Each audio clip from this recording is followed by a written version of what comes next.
Hello friends, வணக்கம் and welcome to Tamil பங்கு சந்தை. இன்னைக்கு Nifty 50 பாத்தீங்கன்னா அதோட ஆல் டைம் ஹையை பிரேக் பண்ணி ரொம்பவே மேல போயிருக்கு.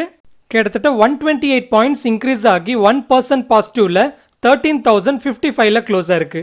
அதுவே பேங்க் நிஃப்டி பாத்தீங்கன்னா கிட்டத்தட்ட 713 பாயிண்ட்ஸ் இன்க்ரீஸ் ஆகி 2.46% பாசிட்டிவ்ல 29737ல க்ளோஸ் ஆயிருக்கு. நியூஸ் அனாலிசிஸ் பார்க்கறதுக்கு முன்னாடி நீங்க நம்ம தமிழ் பங்கு சந்தை சேனலை சப்ஸ்கிரைப் பண்ண மறந்துட்டீங்கன்னா கண்டிப்பா சப்ஸ்கிரைப் பண்ணிக்கோங்க. அப்படியே பக்கத்துல இருக்கிற பெல் ஐகானையும் கிளிக் பண்ணிக்கோங்க. அண்ட் நம்மளோட கண்டென்ட் உங்களுக்கு பிடிச்சிருந்தா கண்டிப்பா உங்க ஃப்ரெண்ட்ஸ் அண்ட் ஃபேமிலிஸ்க்கும் ஷேர் பண்ணுங்க. அண்ட் வீடியோ டிஸ்கிரிப்ஷன்ல இருக்கிற டெலிகிராம் லிங்கை கிளிக் பண்ணி டெலிகிராம் சேனலையும் ஜாயின் பண்ணிக்கோங்க. ஓகே, ஃபர்ஸ்ட் வந்து ஈக்விட்டாஸ் ஹோல்டிங்ஸ், உஜ்ஜீவன், ஐடிஎஃப்சி இந்த மாதிரி ஸ்டாக்ஸ் எல்லாமே ஏன் ரைஸ் ஆயிட்டு இருக்குன்னு கேட்டிருந்தீங்க. அதோட ரீசன் வந்து இப்ப பார்க்கலாம். இதுக்கு ரீசன் பாத்தீங்கன்னா ஆர்பிஐயோட இன்டர்னல் ஒர்க்கிங் குரூப் பேனலோட ரெக்கமெண்டேஷன்ஸ் தான் சொல்லணும். அதாவது அவங்களோட ரெக்கமெண்டேஷன்ல ஒரு ரெக்கமெண்டேஷன் என்ன இருந்ததுன்னா என்ஓஎஃப்ஹெச்சி ஸ்ட்ரக்சர் ரிலேட்டடா இருந்தது. அதாவது என்ஓஎஃப்ஹெச்சினா என்னதுன்னா நான் operative financial holding company structure அப்படின்னு சொல்லுவாங்க. அதாவது கரண்டா பாத்தீங்கன்னா இந்த ஸ்ட்ரக்சர் வந்து இருக்கு. இதோட நார்ம்ஸ் படி பாக்குறப்போ எந்த ஒரு ஹோல்டிங் கம்பெனி வந்து பேங்க் ஸ்டார்ட் பண்றாங்களோ அந்த பேங்க் ஸ்டார்ட் பண்ணி 3 இயர்ஸ் ஆபரேஷனுக்குள்ள அந்த பேங்கை செப்பரேட் என்டிட்டியா அவங்க வந்து மார்க்கெட்ல லிஸ்ட் பண்ணணும். அப்படி அவங்களோட பேங்கை வந்து செப்பரேட் என்டிட்டியா லிஸ்ட் பண்ண பிறகு அந்த பேங்க்ல இருக்கிற ஸ்டேக்கையும் பாத்தீங்கன்னா ப்ரமோட்டர்ஸ் வந்து டைம் டு டைம் ரெடியூஸ் பண்ணிக்கணும். இதனாலதான் ஈக்விட்டாஸ் ஹோல்டிங் ஸ்டார்ட் பண்ண பேங்க் வந்து ஈக்விட்டாஸ் ஸ்மால் பினான்ஸ் பேங்க் அப்படின்னு செப்பரேட் என்டிட்டியா லிஸ்டா இருக்கு. அண்ட் அதே போல உஜ்ஜீவனோடதும் பாத்தீங்கன்னா உஜ்ஜீவன் ஸ்மால் பினான்ஸ் பேங்க் அப்படின்னு செப்பரேட் என்டிட்டியா லிஸ்டா இருக்கு. அண்ட் அதே போல ஐடிஎஃப்சியோடது பாத்தீங்கன்னா ஐடிஎஃப்சி ஃபர்ஸ்ட் பேங்க்னு இருக்கு. இப்போ ஆர்பிஐயோட இன்டர்னல் ஒர்க்கிங் குரூப்போட ரெக்கமெண்டேஷன்ஸ் என்ன இருந்ததுன்னா எந்த ஒரு ஹோல்டிங் கம்பெனி வந்து பேங்கிங் என்டிட்டி மட்டும் வச்சுக்கிட்டு வேற எந்த நான் பேங்கிங் என்டிட்டிஸையும் ஹோல்டு பண்ணாம இருந்தாங்கன்னா அவங்க வந்து இந்த என்ஓஎஃப்ஹெச்சில இருந்து எக்ஸிட் ஆகலாம் அப்படின்னு சொல்லியிருக்காங்க.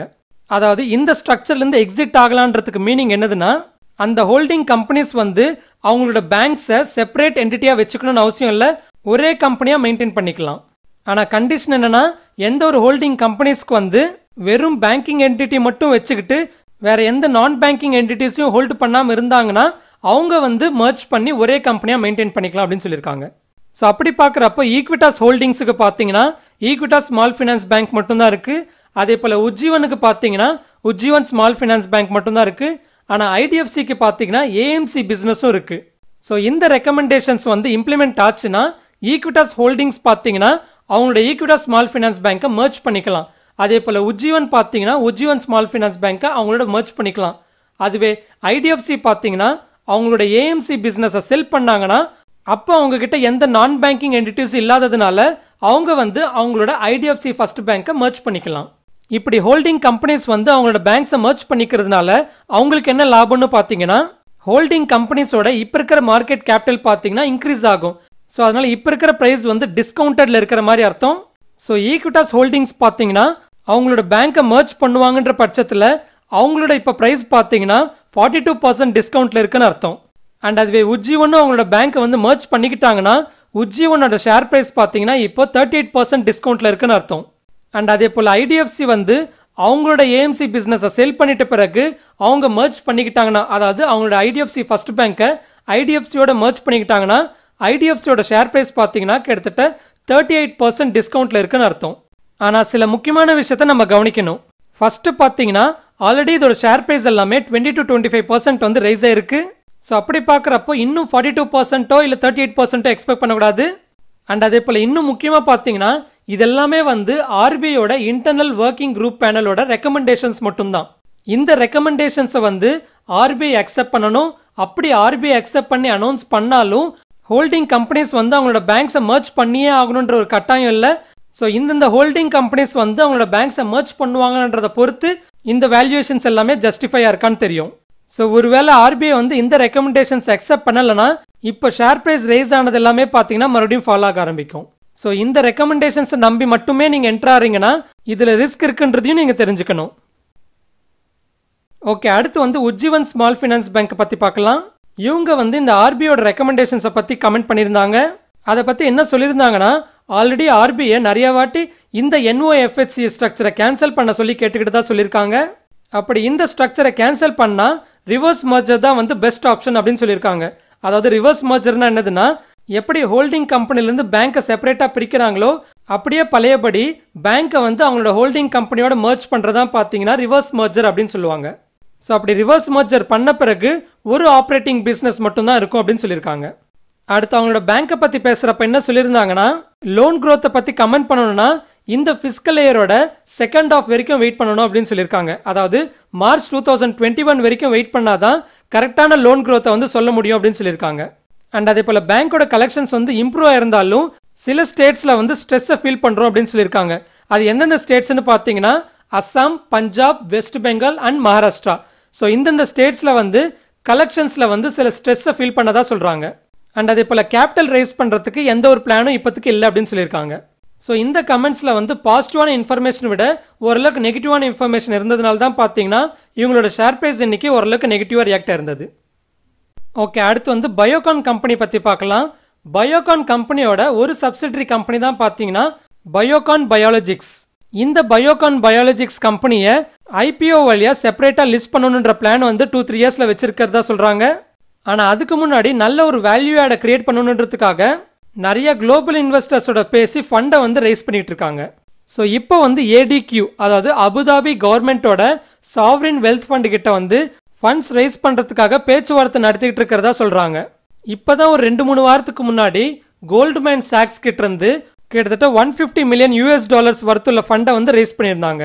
அண்ட் இப்போ இந்த எஸ்டிக்யூவோட டாக்ஸ் வந்து சக்ஸஸ்ஃபுல் ஆச்சுன்னா இந்த வருஷத்தோட 4th ஃபண்ட் ரைசிங் அப்படின்னு சொல்லலாம். ஸோ இப்படி ஃபண்ட்ஸ் ரைஸ் பண்ணி பயோகான் பயாலஜிக்ஸ் வந்து அவங்களோட R&Dல இன்வெஸ்ட் பண்ணணுன்ற பிளான் வச்சிருக்காங்க. அண்ட் அதே போல் அவங்களோட மேனுஃபேக்சரிங் கேப்பபிலிட்டிஸை வந்து இன்க்ரீஸ் பண்ணி வேல்யூவை பில்ட் பண்ண போகிறதா சொல்கிறாங்க. அண்ட் அதே போல் பயோகான் ரிலேட்டடாக இன்னொரு சின்ன அப்டேட்டும் இருக்கு. இவங்க வந்து ஹிந்துஜா ரினியூவபிள்ஸ் 2 அப்படின்ற கம்பெனியில் 26% ஸ்டேக் வாங்குறதுக்கு அக்ரிமெண்ட் போட்டிருக்காங்க.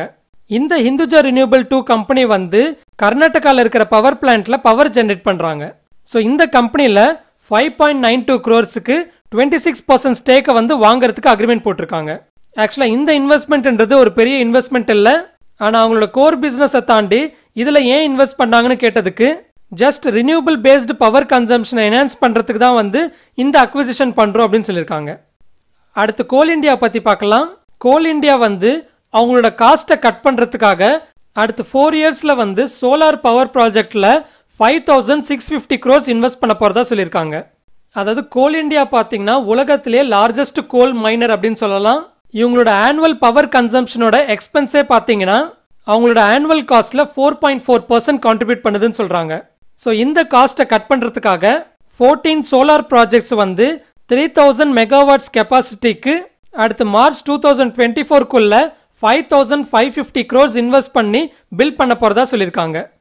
இந்த சோலார் பவர் ப்ராஜெக்டை NLC இந்தியாவோட, அதாவது நெய்வேலி லிக்னைட் கார்பரேஷனோட சேர்ந்து ஜாயிண்ட் வெஞ்சரா வந்து எக்ஸ்பேண்ட் பண்ண போறதா சொல்லியிருக்காங்க. ஆக்சுவலா இதை நினைச்சா வேடிக்கையா இருக்கு. பவரை ஜென்ரேட் பண்றதுக்கு நான் ரினியூபிள் சோர்சஸ் கொடுக்குற கம்பெனியே பார்த்தீங்கன்னா அவங்களோட பவருக்கு ரினியூபிள் சோர்சஸை தேடி போறாங்க. ஓகே, அடுத்து வந்து மாருதி சுசுகியோட அப்டேட்டை பார்க்கலாம். இந்த நவம்பர்ல அவங்களோட டிமாண்ட் பார்த்தீங்கன்னா அக்டோபர் மந்த்ல இருந்தது போலவே இருக்குன்னு சொல்லியிருக்காங்க. அதாவது நல்லாவே டிமாண்ட் இருக்குன்னு சொல்லியிருக்காங்க. அண்ட் டிசம்பர் எண்டு வரைக்குமே இந்த டிமாண்ட் நல்லா இருக்குன்னு சொல்லியிருக்காங்க. ஆனால் மோஸ்ட் ஆஃப் த சேல்ஸ் எல்லாமே பார்த்தீங்கன்னா என்ட்ரி லெவல் செக்மெண்ட்ல மட்டும்தான் இருக்குன்னு சொல்லியிருக்காங்க. அடுத்து மாருதி சுசுகி ரிலேட்டடாக இன்னொரு அப்டேட்டும் இருக்கு. அவங்களோட சப்ஸ்கிரிப்ஷன் ப்ரோக்ராமை வந்து இன்னும் 4 சிட்டிஸ்க்கு வந்து எக்ஸ்பேண்ட் பண்ண போறதா சொல்லியிருக்காங்க. அதாவது கம்பெனி பார்த்தீங்கன்னா முன்னாடி அவங்களோட மாருதி சுசுகி சப்ஸ்கிரைப்ன்ற ஒரு ப்ரோக்ராமை டெல்லி, பெங்களூர், ஹைதராபாத் அண்ட் பூனேல வந்து லான்ச் பண்ணியிருந்தாங்க. இப்போ வந்து இன்னும் 4 சிட்டிஸுக்கு, அதாவது மும்பை, சென்னை, அகமதாபாத் அண்ட் காந்தி நகருக்கு வந்து இந்த ப்ரோக்ராமை எக்ஸ்பேண்ட் பண்ண போறதா சொல்லியிருக்காங்க. இந்த மாருதி சுசுகி சப்ஸ்கிரைப்ன்ற ப்ரோக்ராமை பத்தி பார்க்குறப்போ கஸ்டமர் வந்து காரே வாங்க தேவையில்லை, அதுக்கு பதிலாக மந்த்லி சப்ஸ்கிரிப்ஷன் வந்து பே பண்ணாங்கன்னா அவங்க வந்து மாருதி சுசுகியோட பிராண்ட் நியூ கார்ஸை வந்து வச்சுக்கலாம். அண்ட் இந்த மந்த்லி ஃபீஸ்லேயே பார்த்தீங்கன்னா எல்லாமே இன்க்ளூடடாக இருக்கும். அதாவது அந்த காரோட மெயின்டெனன்ஸ், இன்சூரன்ஸ் அண்ட் அதே போல் 24/7 ரோட் சைடு அசிஸ்டன்ஸும் இருக்குன்னு சொல்லியிருக்காங்க. ஸோ இது ரிலேட்டடாக மாருதி சுசுகியோட மார்க்கெட்டிங் அண்ட் சேல்ஸ் எக்ஸிக்யூட்டிவ் டைரக்டரான சஷாங்க் ஸ்ரீவத்சவா என்ன சொல்லியிருக்காருன்னா, இந்த மாருதி சுசுகி சப்ஸ்கிரைப் ப்ரோக்ராமுக்கு வந்து ரொம்பவே நல்ல ரெஸ்பான்ஸ் வந்திருக்கு. அதாவது பைலட் லான்ச் பண்ணி வெறும் ஃபியூ மந்த்ஸ்லேயே பார்த்தீங்கன்னா 6,600 என்கொயரிஸ் வந்திருக்கிறதா சொல்லியிருக்காங்க. ஸோ அதனால இப்போ வந்து சென்னை, மும்பை, அகமதாபாத் அண்ட் காந்தி நகரில் வந்து எக்ஸ்பேண்ட் பண்ண போறதா சொல்லியிருக்காங்க. அண்ட் இன்னும் 2-3 இயர்ஸ்ல வந்து 40 to 60 சிட்டிஸ்க்கு இதை எக்ஸ்பேண்ட் பண்ண போகிறதாகவும் சொல்லியிருக்காங்க. ஓகே, அடுத்து வந்து கம்ப்ரஸர் தயாரிக்கிற இங்கர்சோல் ரேண்ட் கம்பெனி வந்து OFS அனௌன்ஸ் பண்ணியிருந்தாங்க. அதாவது ஆஃபர் ஃபார் சேல் வந்து அனௌன்ஸ் பண்ணியிருந்தாங்க. ப்ரொமோட்டர்ஸ் வந்து 14 lakh ஷேர்ஸ் வந்து இந்த ஆஃபர் ஃபார் சேலில் விற்க போகிறதா சொல்லியிருக்காங்க. அண்ட் இந்த ஆஃபர் ஃபார் சேலோட ஃப்ளோர் ப்ரைஸ் பார்த்தீங்கன்னா 578 rupees per ஷேரில் இருக்குது. அண்ட் இந்த ஆஃபர் ஃபார் சேல் வந்து இன்னைக்கு, அதாவது November 24th அன்னைக்கு நான் ரீட்டைலர்ஸ்க்கு லான்ச் பண்ணியிருந்தாங்க. அண்ட் ரீட்டைலர்ஸ்க்கு பார்த்தீங்கன்னா இந்த ஆஃபர் ஃபார் சேல் வந்து நாளைக்கு இருக்கு. அதாவது ரீட்டைலர்ஸ் வந்து பார்ட்டிசிபேட் பண்ணணும்னு நினைச்சீங்கன்னா நாளைக்கு வந்து இந்த ஆஃபர் ஃபார் சேல நீங்க பார்ட்டிசிபேட் பண்ணலாம். இங்கர்சோல் ரேண்டோட இப்போ கரண்ட் மார்க்கெட் பிரைஸ் பார்த்தீங்கன்னா 613ல இருக்கு. அதுவே இந்த ஆஃபர் ஃபார் சேலோட ஃப்ளோர் பிரைஸ் பார்த்தீங்கன்னா 578ல இருக்கு. அண்ட் ஃபைனலாக எல்லாருமே பிட் பண்ண பிறகு எந்த கட் ஆஃப் பிரைஸ் வருதோ அந்த கட் ஆஃப் பிரைஸ்ல இருந்து 12% டிஸ்கவுண்ட்ல ரீட்டைலர்ஸ்க்கு தரப்போறதா சொல்லியிருக்காங்க. ஸோ நீங்க இந்த ஆஃபர் ஃபார் சேல்ல பார்ட்டிசிபேட் பண்ணணும்னு நினைச்சீங்கன்னா ஜெரதாவோட கன்சோலுக்கு போயிட்டு போர்ட்ஃபோலியோ கிளிக் பண்ணீங்கன்னா கார்பரேட் ஆக்ஷன்ஸ்னு வரும். அதை கிளிக் பண்ணீங்கன்னா சில OFS லிஸ்ட் பண்ணியிருப்பாங்க. அதில் வந்து இன்கர் ரேண்ட் அப்படின்ற ஒரு ஸ்டாக் பேர் இருக்கும். அதை கிளிக் பண்ணீங்கன்னா பிளேஸ் ஆர்டர்ன்ற ஒரு ஆப்ஷன் வரும். அதில் வந்து எந்த ப்ரைஸில் பிட் பண்ண போறீங்கன்ற ப்ரைஸை சூஸ் பண்ணி குவான்டிட்டியை ஃபில் பண்ணி ஆர்டர் பிளேஸ் பண்ணலாம். ஆனால் உங்களோட ப்ரைஸ் பார்த்தீங்கன்னா ஃப்ளோர் ப்ரைஸ் விட கீழே இருக்கக்கூடாது. எப்போவுமே பெட்டருக்கு வந்து கட் ஆஃப் ப்ரைஸை செலக்ட் பண்ணிக்கோங்க. ஓகே, ஃபைனலாக வந்து நிஃப்டி அண்ட் பேங்க் நிஃப்டியோட சப்போர்ட் அண்ட் ரெசிஸ்டன்ஸ் லெவல்ஸை பார்த்துடலாம். நிஃப்டியோட சப்போர்ட் பார்த்தீங்கன்னா 12,900ல இருக்கு. ஆனால் ரெசிஸ்டன்ஸ் பார்த்தீங்கன்னா ஆல்ரெடி நிஃப்டி வந்து ஆல் டைமை ரீச் பண்ணி மேலே போயிட்டு இருக்கிறதுனால ரெசிஸ்டன்ஸாக இல்லைனாலும் அடுத்த டார்கெட்டாக 13,150 பார்க்கலாம். அடுத்து பேங்க் நிஃப்டியோட சப்போர்ட் பார்த்தீங்கன்னா 28,970ல பார்க்குறேன். அதுவே ரெசிஸ்டன்ஸ் பார்த்தீங்கன்னா 30,000ல பார்க்குறேன். ஸோ இது ஃப்ரெண்ட்ஸ் ஃபைனலி நம்ம வீடியோ. ஸ்டாக் மார்க்கெட் ரிலேட்டடாக லேட்டஸ்ட் அப்டேட்ஸ் வேணும்னா டிஸ்கிரிப்ஷனில் இருக்கிற லிங்கை கிளிக் பண்ணி டெலிகிராம் சேனலில் ஜாயின் பண்ணிக்கோங்க அண்ட் இன்ஸ்டாகிராம் பேஜை ஃபாலோ பண்ணிக்கோங்க. இந்த கண்டென்ட் பிடிச்சிருந்துன்னா கண்டிப்பாக லைக் பண்ணுங்க. அப்படியே உங்கள் ஃப்ரெண்ட்ஸ் அண்ட் ஃபேமிலிஸ்க்கும் ஷேர் பண்ணுங்க. இந்த வீடியோ ரிலேட்டடாக உங்களுக்கு ஏதாவது கருத்து இருந்ததுன்னா கமெண்ட்ல சொல்லுங்க. அண்ட் நம்ம சேனலை சப்ஸ்கிரைப் பண்ண மறந்துருந்தீங்கன்னா கண்டிப்பாக சப்ஸ்கிரைப் பண்ணிக்கோங்க. இன்னொரு இன்ட்ரெஸ்டிங் வீடியோட மறுபடியும் உங்கள் முன்னாடி வரேன். அது வரைக்கும் டேக் கேர். ஜெய் ஹிந்த்.